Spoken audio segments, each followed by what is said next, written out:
제가 얘기하고자 하는 것은 그런 사회적으로 엄청난 대접을 받으면서 혜택을 누리면서 왜 법조는 인류를 만들지 못한 겁니까? 컴퓨터도 그렇고 IT 분야의 강국이고 뭐 조선도 그렇고 항공도 그렇고 다 성장했어요. 모든 부분이 다 성장했는데 왜 법조의 모습은 이렇게 바뀌었는지 그리고 검찰의 모습은 왜 이렇게 바뀌었는지 정말 왜 다른 분야가 다 좋아졌는데 왜 이 분야만 나빠지고 제가 보기에는 법조인들만큼 사회적으로 혜택을 누리고 대접받은 사람들이 없어요. 근데 어떻게 보면은 그 훌륭하다는 사람들이 전관예우 모든 게 판치는 이상한 법조를 만들어 놓고 그게 당연한 것처럼 그리고 당연히 누려야 될 것처럼 얘기를 합니까? 뭐 셀프 점수를 매긴다 100점 만점에 아니 이게 뭐 시간이 상당히 부족했지만 네. 저는 나름대로 그래도 꽤 잘했다라고 생각을 했거든요. 네. 그 댓글이 못 보니까 실시간으로. 네. 네. 근데 나중에 보니까는 댓글이 아주 엉망진창이더라고요. 그래갖고 와 내가 부족한 건가? 네. 근데 뭐 개인적으로는 전 좀 이 부분은 이제 차분하게 좀 하려고 한 건데 한동훈 전 대표나 뭐 그를 따르는 사람들이 굉장히 이제 합리성을 강조하고 법치주의 강조하고 그런 분들이잖아요. 그래서 차분하게 이 판결에 대해서 판결과 법리에 대해서 얘기를 해보자 라고 하고 저는 이제 설명을 드리러 왔는데 자꾸 이제 저보고 너는 대장동 범죄자 편을 드는 거냐. 예, 그렇죠. 이제 그 프레임이 말렸죠. 네, 그 프레임으로 자꾸 몰고 나오시니까 뭐 근데 특별히 뭐 할 말은 없더라고요. 예. 근데 뭐 10명 죽여가지고 재판받는 사람 살인범이 있는데 뭐 그중에 2-3명은 진짜 안 죽인 것 같아서 그거 아니다 라고 하면 뭐 살인범 편드는 건가요 그게? 네. 근데 뭐 하여간 그런 부분은 조금 아쉬웠습니다. 그 좀 못다한 말 한마디만 다음에 2차전 하면 뭐 이렇게 하자. 근데 사실 못한 말이 상당히 많아요. 생각보다 시간이 촉박하더라고요. 근데 그래갖고 제일 많이 못한 게 금액 얘기였습니다.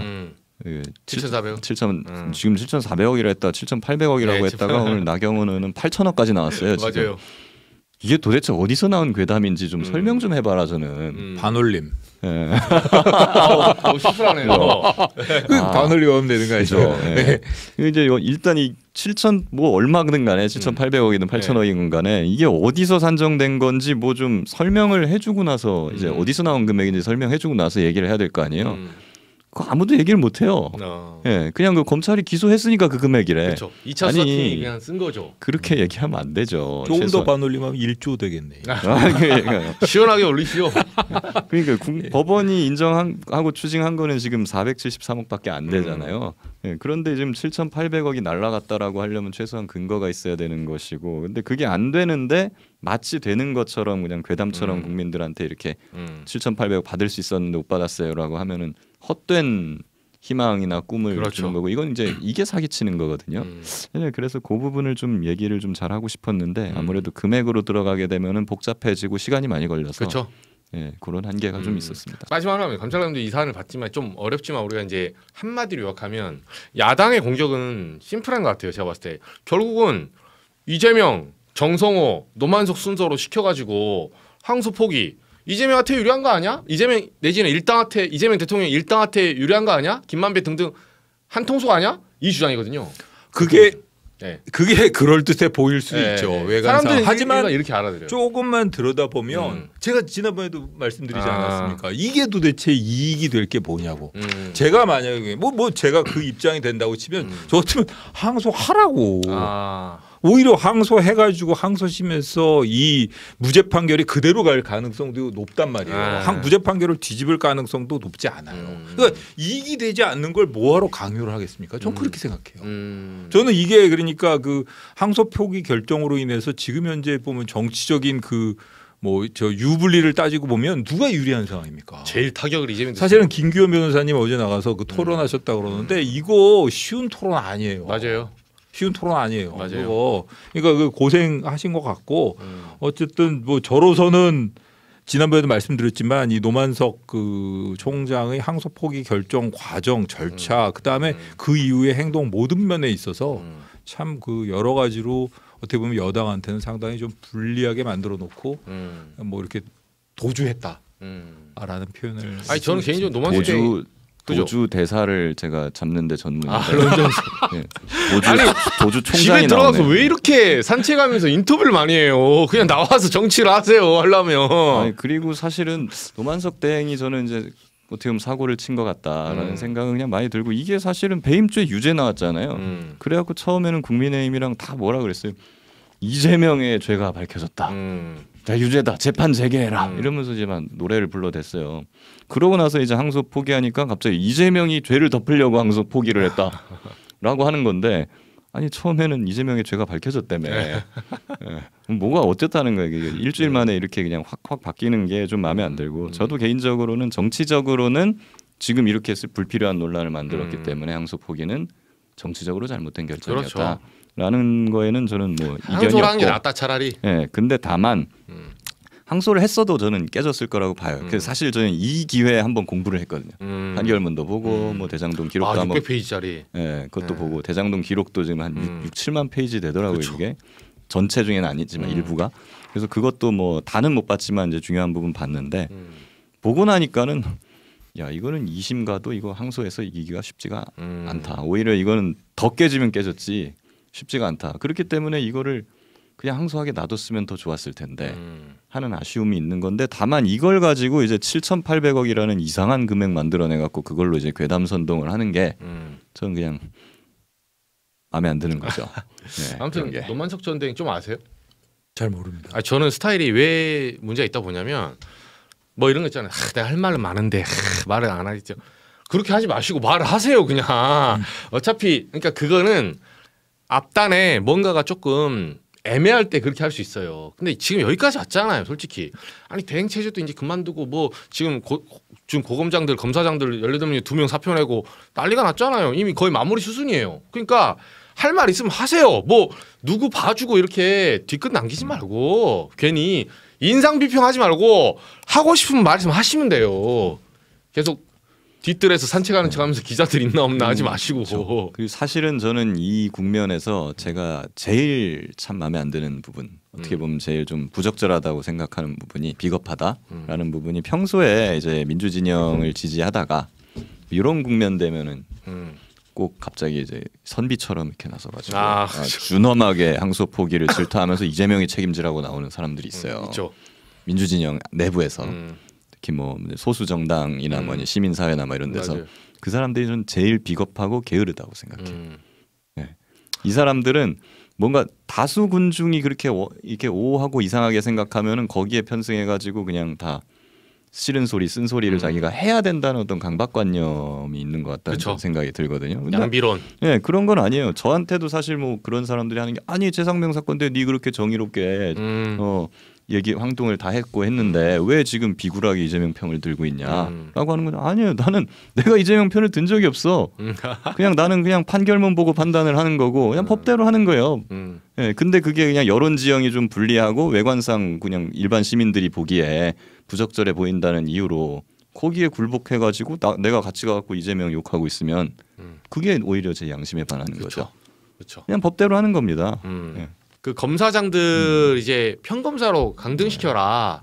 이게 이제 검토하겠다. 검토 정도 얘기 나왔는데 안에서 뭐 난리 났어요. 이게 뭐 보직 이동이냐 뭐 강등이냐 불법이냐 아니냐 뭐 하는데 검찰청법에는 검사랑 총장밖에 없는 거예요?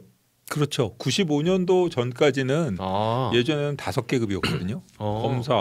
검사도 아니었죠. 검찰관. 그러니까 검사의 계급에 검찰관, 고등검찰관, 검사장, 고등검사장, 검찰총장 5계급이었습니다. 그런데 뭐 김규현 변호사님 잘 아시겠지만 이게 이렇게 계급을 두다 보니까 검사들이 계속 뭐 승진이나 이런 거에 눈치를 보고 그 서로 간에 이게 자유로운 의견을 못 낸다고 해가지고 직급을 2개로 딱 만들자.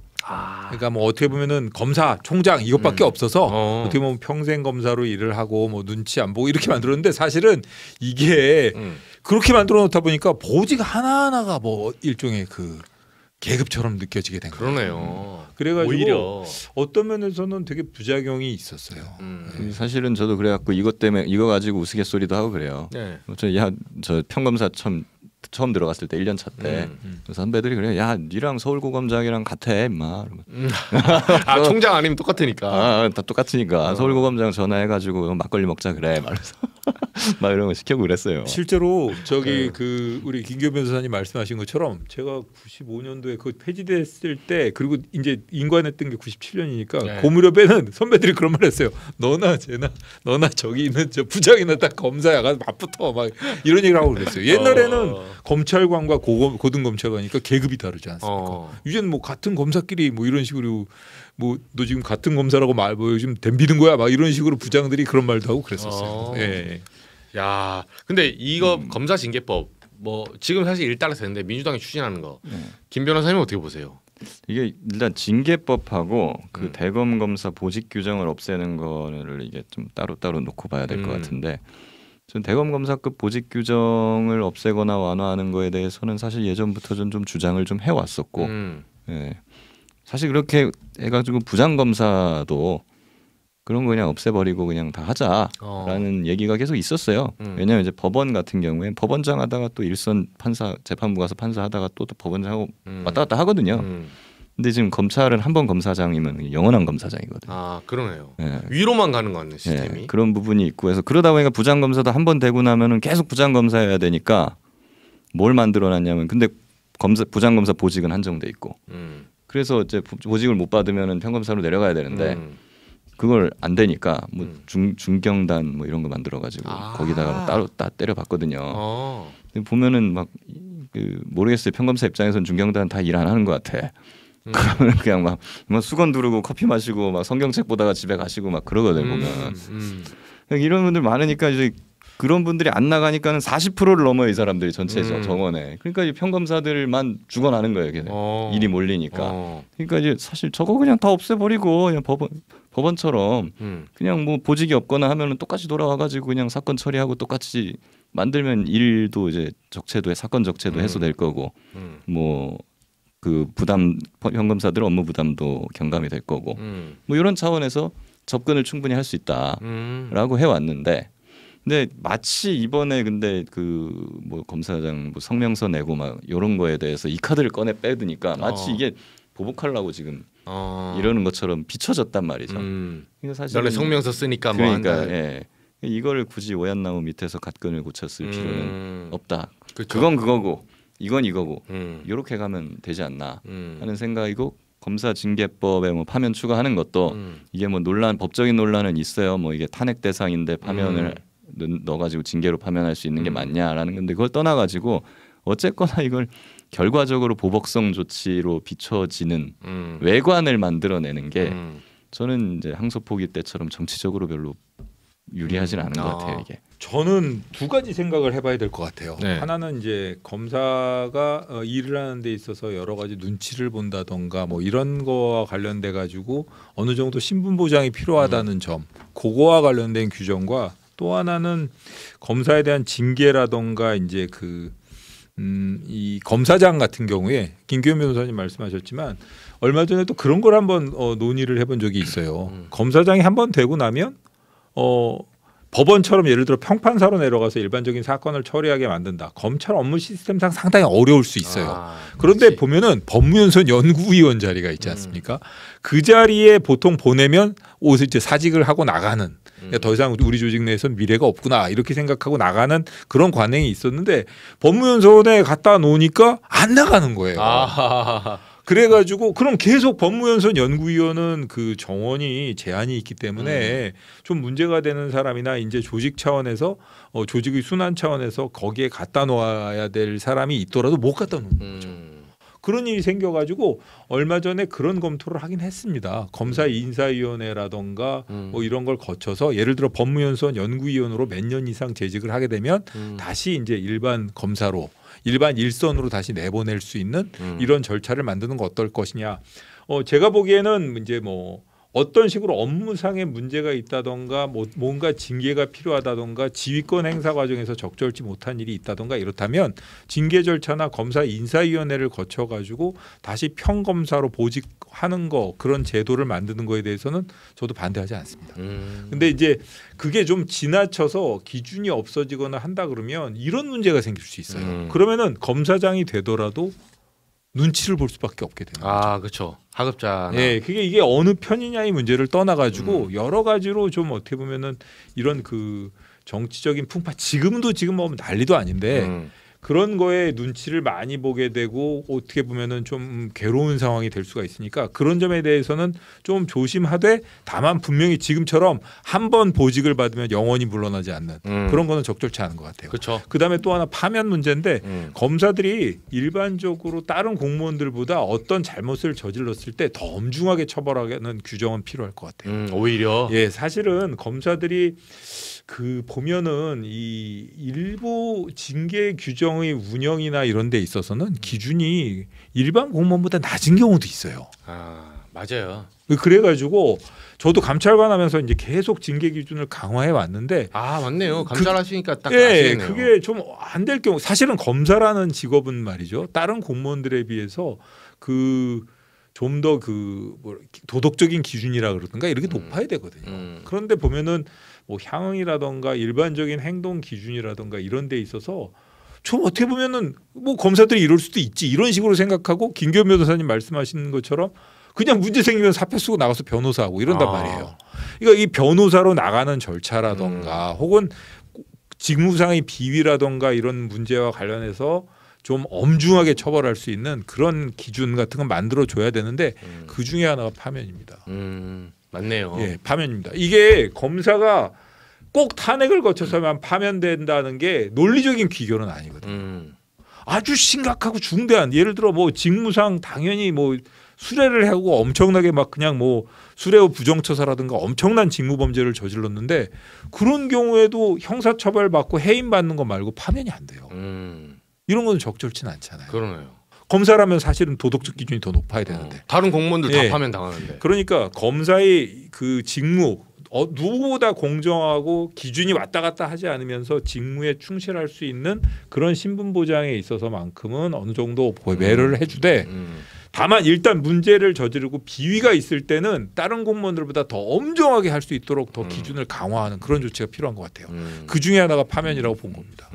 말씀하신 대로 파면도 놓고 사실은 그 파면까지 갈 정도의 비위는 엄청 중대한 건데 그렇죠. 그런 숫자는 별로 많지 않잖아요. 많지 않아요. 근데 일상적인 상황에서 벌어질 수 있는 그런 비위들 요것들은 보면은 뭐 견책 감봉 정직 이런 거지 않습니까? 요런 거에 대해서도 기준을 높여갖고 맞아요. 말씀하신 것처럼 일반 공무원이었으면 뭐 감봉 받을 거 검사가 저지르면 정직을 하거나 뭐 이런 정도로 이게 그 기준을 상당히 높여놓는 것도 중요하겠다는 생각이 듭니다. 맞아요. 그리고 사실 기소 독점이 있기 때문에 그때 룸사롱 검사들 뭐 99만 원 하듯이 기소 안 합니다. 저도 그 한두 번 본 게 아니에요. 저희 이 판례 찾고 기사 쓸 때 찾아보잖아요. 법조. 야, 장난 아니에요. 그 꿀 빨던 시절에 꿀 빨던 시절. 아니 주변에 동료분들 많이 보셨을 거 아니에요, 검찰관님 또. 저는 네. 사실 솔직히 무소불위 아니었어요. 97년도만 해도. 무소불위라기보다는 네. 저는 주변에서 이게 만약에 그냥 사표 받고 내보내는 경우가 많았죠. 아, 그러니까 처벌까지는 예. 빨리 나가라. 사표 받고 내보내는 경우가 많았어요. 일반 공무원들 같았으면 이거 구속되지 않았을까? 그죠. 옛날 같으면 구속되지 않았을까? 근데 이제 가면 갈수록 이제 그죠. 뭐 그런 게 높아지긴 했는데 그런 경우가를 얘기를 들은 적은 꽤 있어요. 제가. 그리고 직접 제가 접한 경우도 맞아요. 있고. 맞아요. 또 감찰관님이시니까. 근데 요즘 보면은요, 제가 느끼는 바는 수사 입회를 한번 같이 가보잖아요. 경찰서에도 가고 검찰청도 가는데 경찰관이 훨씬 더 친절해요. 예, 경찰 수사관이 굉장히 친절하고 친절해요. 예, 절차나 이런 것도 잘 지키려고 하고 또 정보공개 청구하면 따박따박 잘해줘요.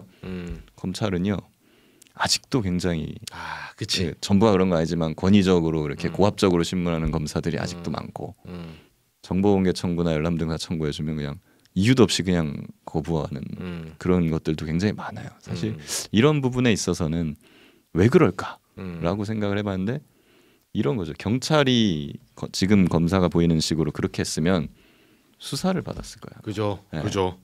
수사를 받고 막 구속영장 청구될 수도 있고 막 처벌받을 수도 있고 벌금이라도 나올 수 있었을 건데 검사들은 그런 거 당한 적이 없거든. 자기들이 그렇게 맞아요. 해도. 맞아요. 그러니까 아직까지도 그 옛날 그런 방식이나 잔재가 많이 남아 있는 거 아닌가 싶습니다. 바꿔야죠. 요즘 더 심각한 건 그거 아닙니까? 그런 식의 그 불친절한 수사도 문제지만 아예 조사를 안 한다면서요. 아예 조사를 안 하고 그냥 그냥 조사를 안 한다던데. 할 말이 없습니다. 네, 조사를 아예 안 하고. 근데 조사를 안 하고 어떻게 기소를 해요? 이거 사건 처리가 안 되죠. 그게 다 그냥 다 뭐 보안 수사 요구라든지 경찰한테 계속 뺑뺑이. 아니면은 그냥 계속 그냥 한없이 갖고 있는 거예요, 그냥. 여러 가지 문제가 있죠. 알겠습니다. 아무튼 두 분 다 이제 전직 검사 출신이시니까 이제 오늘 친정에 대해서 또 쓴소리 많이 해주셨는데 저희가 검찰 개혁은 어쨌든 진행되고 있고 이번에는 이제 뭐 이번에 항명한 사람들에게 원하지 않았을지 몰라도 줄사표 안 나왔습니다. 예, 줄사표 내려면 지금도 내세요. 상관없어요. 그 줄이란 게 이미 끊어졌거든. 2명을 줄이라고 보통 부르진 않죠. 예, 그리고 뭐 이제는 사표를 쓴다 그래갖고 옛날처럼 뭐 그 사표 써가지고 막 들이받고 그게 항명이다 막 그쵸. 이렇게 인식이 되는 시대가 아닌 것 같아요. 그래서 그냥 사표 쓰면 그래 수리. 네. 약간 집에 가시면 됩니다. 이런 식으로 될 수도 있어서 집에 가시면 됩니다. 오히려 그래서 더 잘 안 내시나. 옛날에 감찰관이 한창 인간했을 때 사표라는 게 검찰의 사표라는 게 레거시 미디어에서도 굉장히 큰 의미로 다가왔거든요.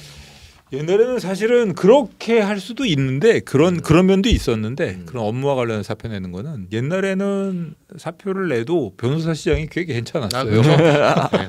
법조 인력이 적었으니까. 옛날에는 좀 괜찮았고 제가 이거 너무 라떼는 얘기를 하는 것 같은데 아닙니다. 제가 개혁을 위해서. 제가 사법시험 합격했을 때가 보면은 그때 연수생까지 포함해가지고 판검사, 변호사 연수에 다 합쳐 3,500명인가 그랬거든요. 전체 인원이. 그러니까 지금 로스쿨을 한 해 인원이 막 1,800, 2,000 아닌가요? 그러니까 그때는 지금 변호사 4만 명이 넘어갔어요. 예, 4만 명 넘었죠. 그때는 이렇게 법정에 앉아 있으면 상대편에 있는 변호사가 어떤 사람인지 대부분 알았어요. 그렇죠. 풀이 좁네요. 예, 좁아가지고 대부분 다 알았는데 요즘은 많이 바뀌었고 그 다음에 이게 지금 말씀하신 근데 분명히 제가 말씀드리고 싶은 게 그거예요.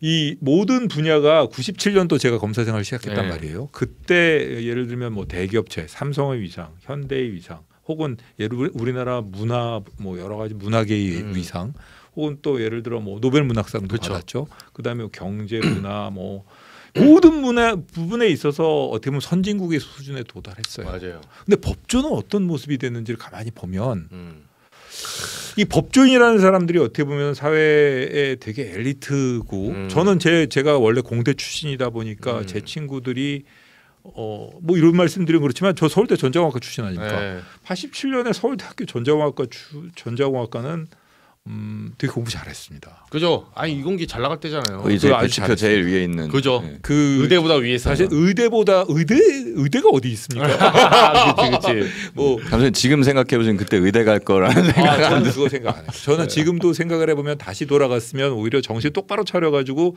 물리학과를 갔던가 아니면 전자공학과를 가서 정신을 차렸던가. 물리학과 갔으면 하태경 의원처럼 정치로. 또 제가 보기엔 또 고시를 쳤을지도 모릅니다. 근데 혹시 압니까? 제가 하고자 엔비디아 막 이렇게 그냥.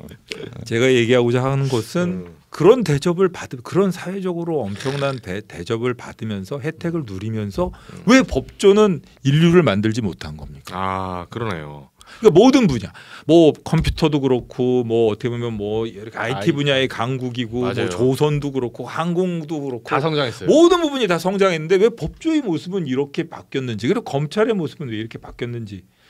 뭐 생각을 해보면 저도 책임이 없다고 말 못하겠죠. 그리고 저도 책임을 져야 된다라고 얘기를 하겠죠. 아까 말씀하신 것처럼 공범은 아니지만 거기에 있었으니까 저도.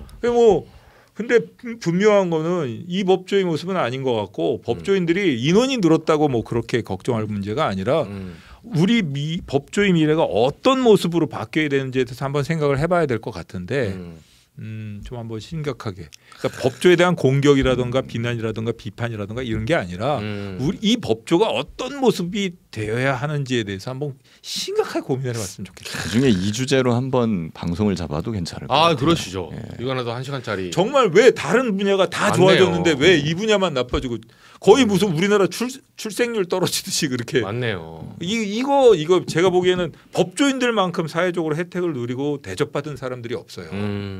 근데 어떻게 보면은 그 훌륭하다는 사람들이 전관예우, 브로커 모든 게 판치는 이상한 법조를 만들어 놓고 맞아요. 그게 당연한 것처럼 그리고 당연히 누려야 될 것처럼 얘기를 합니까? 어디 구한말의 양반감 같은 소리 하는 진짜. 맞아요. 제가 올라가는 겁니다. 너무 오늘 이상한 얘기. 자성철.